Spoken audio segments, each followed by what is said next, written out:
Hello there everyone, how you doing today? I hope you're all well. We're going into r/Let's Not Meet today, where lots of creepy people stalk normal people. It's almost as if it's a way of life, which it isn't, by the way. If you enjoy, like and subscribe, leave a comment down below, and without further ado, let's get started, shall we? My dog alerted me to something at my window. When I was 17, my bedroom had a window looking out at my backyard. The backyard was fenced in, but on the other side of the fence were some woods and a retention pond. I'd never been scared of this and kept the blinds open so that when the sun rose in the morning, the natural light would help wake me up. One night, I was up late on my phone with my dog laying in bed next to me. At around 2 a.m., my dog jumped up and started barking at the window. At first, I thought he was just barking at his reflection, and I told him to stop. I then realized he was looking at the left side of the window while his reflection was on the right. I couldn't see outside the window because I had left the lamp on my nightstand on. All I could see in the window was the reflection of my bedroom. Not wanting to alert whatever might be out there that I was scared, I faked a yawn, set my phone aside, and turned off the lamp. I then laid down facing the window, and I swear I saw a set of human eyes looking back at me from the left side of the window. I drink a lot of water at night, so I had an empty bottle on the nightstand. I grabbed it and pretended to realize it was empty. I turned on the lamp and acted like I was going to get water. I went to my parents' room and Dad told me not to worry. We had these motion-activated floodlights and they hadn't turned on, so there was no way anything was out there. I went back to my room and told myself I was just seeing things. I closed the blinds and turned off the lamp and got some sleep. When I woke up in the morning, I went to take my dog out and decided to check the pine straw bedding underneath my window. It was visibly disturbed. I did my best to ignore that, and to remember what my dad said about the floodlights. That worked pretty well until my dad tested the floodlights later, and found that they had been burned out. To this day, I keep my blinds closed and my lamp off when I sleep. I don't want to risk anything being able to see me, and if anything is somehow peeking through my window, I want to know it's there. If there was something at my window that night, let's not meet. Don't pick up hitchhikers. I was going to post this in Creepy Encounters, but I think it may tread the line with this group, so here I am. I, a 52 female at the time, was traveling by car to an out-of-town job assignment. I had stopped at a popular and busy gas station travel stop to fill up the car, stretch my legs, use the restroom, and grab a snack. I was approached by a developmentally disabled woman who appeared to be in her mid-20s. She was looking for a ride to town a couple of towns over. Her ride had abandoned her while she was in the restroom. She was a little upset. She didn't have a cell phone and didn't know any phone numbers so I could call someone for her.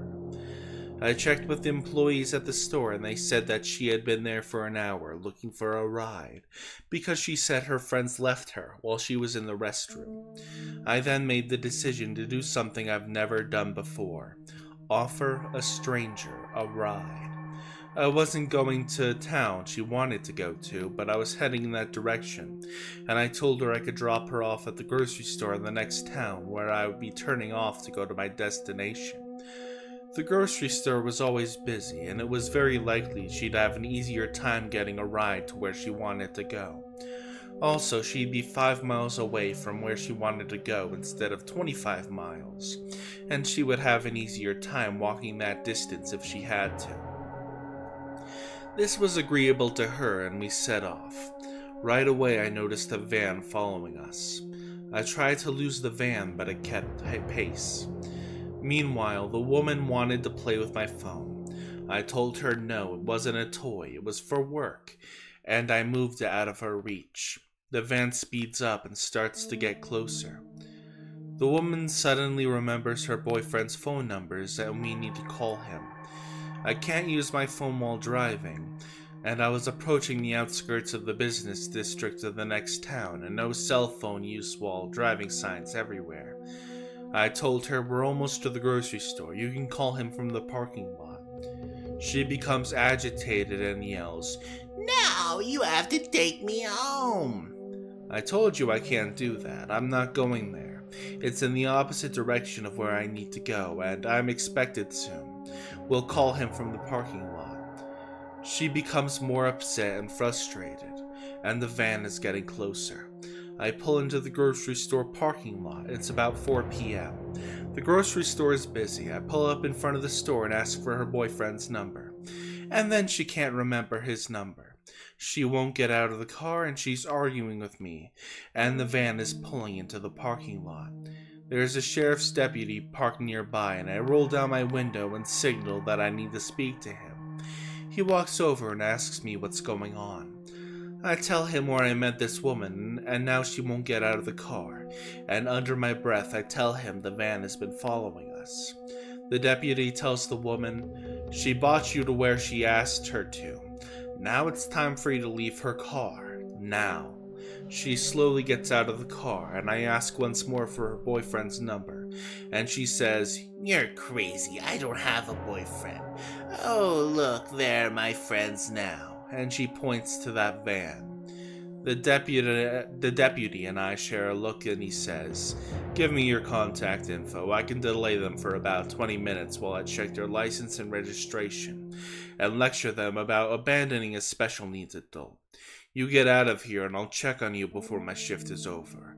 And don't pick up any more hitchhikers." I left and went on to my destination.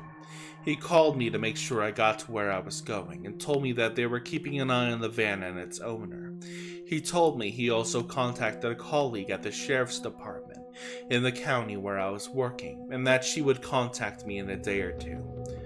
While I was on assignment there, I spoke to 2 deputies and a detective about the woman and the van. No one ever told me anything about them, but they were very interested in them. My nightmare is one day I'll turn on a true crime show and see a report about this woman and her gang robbing and killing people. So, woman looking for a ride at the travel stop. Let's not meet again. Stalked for 15 years. So I'm a 28-year-old woman, and this happened to me when I was 13. I'm an adult now and still kind of traumatized. For a little context, at 13 I transferred schools because of a lack of money. This school I went to was a cheaper private school because where I lived, the public ones, well, kinda sucked. I didn't have any friends, or at least for the first couple months. I started noticing this boy, Victor. He was always staring at me during classes, in the hallway, by the window, and at lunch. It was an everyday thing, but I didn't care because as a kid, I only thought of stupid stuff like dolls or whatever. Oh, and one more thing. I was flat as a table back then, so totally looked like a small child. The girls in my class started saying that Victor had a crush on me, which creeped the hell out of me, because he was 18. I was creeped out, but still didn't care, as long as he didn't approach me for anything. But things escalated quickly. Victor would follow me home every day. Thank God I moved since then, and he doesn't know where I live anymore. The most annoying thing, however, was that he constantly asked his friends to try to talk to me, and try to convince me to go out with him and make out with him after school. These talks would usually take about 30 minutes of them trying hard to convince me to agree with this, while Victor was behind them and watching the conversation like a freak. Obviously, I rejected him all the time, but being the nice guy that he said he was, he spread rumors about us making out anyway. Nobody believed him because he was such a weird guy and the whole school knew it. The final straw was when our school had a trip to a book fair. I was super excited.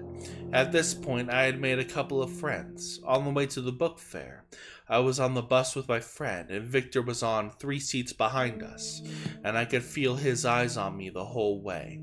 Out of nowhere, he came and asked for my friend's cell phone, and she gave it to him. That was stupid of her. He returned her cell phone not even 2 minutes after. She checked his cell phone and showed me that he had taken a bunch of photos of me. I guess this was his way of saying that he already done this at some point. She got angry and went to go talk to him. When she returned, she said the creepiest thing I've heard in my life, and she said this with a very scared face. He said to me that when you least expect it, he will push you into a bathroom and sexually assault you, today. The only thing that went through my mind was, what should I do now? I looked at him and he gave me a creepy smile. After this, I spent the whole day looking behind my back, not leaving the side of my teacher. She didn't even understand why I didn't want to walk around the fair. I was in alert mode all the time, and thank God nothing happened. When I came home, I cried in my room like a baby. This was at the end of the year, and thankfully I switched schools again.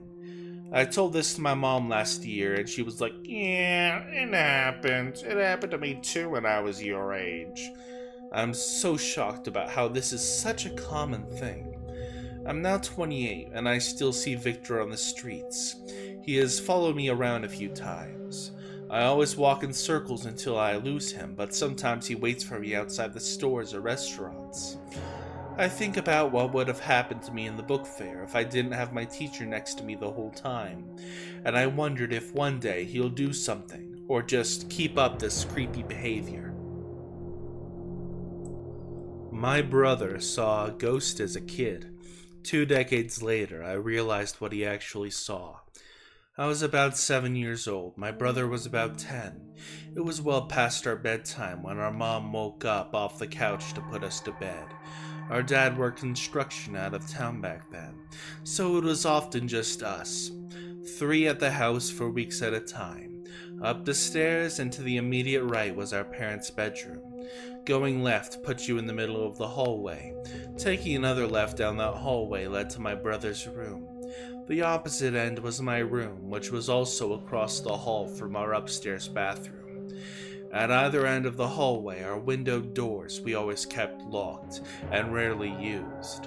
The door on my end led to a balcony overlooking our front yard, and the door on my brother's end opened to our back porch.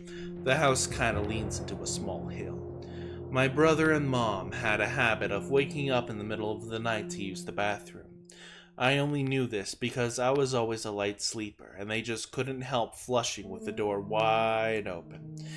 However, my brother stopped on his way to his room and came back towards the bathroom. I'm gonna need to pee before I go to bed. The past few nights I've been too afraid to walk to my bathroom. I keep seeing a man wearing stripes at the end of the hallway. I don't know if my mom wrote it off as my brother telling ghost stories to try and scare me, or if she was already half asleep and didn't catch it, but she didn't react at all to my brother's confession. I, on the other hand, was terrified by it. The fear of seeing a ghost like that at the end of the hallway or through the windows is the reason I started running from the stairs to my bedroom at night. Years later, when I was about 18, my mom and I were having a conversation in her car about a dog we had for a very short time when I was little. We were sharing stories about Max's tendency towards destroying my shoes and other unruly behaviors when my mom blurted out, "Do you remember that time I opened the front door for the cops and Max ran inside the kitchen and started tearing open that big bag of dog food we had?" This really caught me by surprise because in all the years I lived in that house, we never once called the cops. I asked her what she was talking about, and she looked equally surprised, as if she had just revealed something by accident. "Oh, that's right, I never told you because you were too young at the time. One night I woke up hearing noises outside my window, and when I looked I saw a man staring into my bedroom." She went on to describe how turning on the lights caused him to take off, running, and how she grabbed my dad's pistol before calling the cops. I can't remember all the details I gave them when they showed up. Tall white male, wearing a striped shirt and jeans. Short dark hair, something like that. They said it matched the description of a man they were looking for in the area. Turns out he had escaped from the jail that night on a murder charge. Now, I know it sounds so obvious hearing the two stories back to back, but it wasn't until a few years ago in my mid-20s that I pieced together that my brother had unknowingly warned us about a murderer who spent multiple nights casing our home. Thank you for watching today's video. If you enjoyed the stories I had for you, remember to like and subscribe, and all that good stuff. Maybe check out my links in the description below. I don't know, I'm not your dad. I will see you all next time. Hasta la pasta.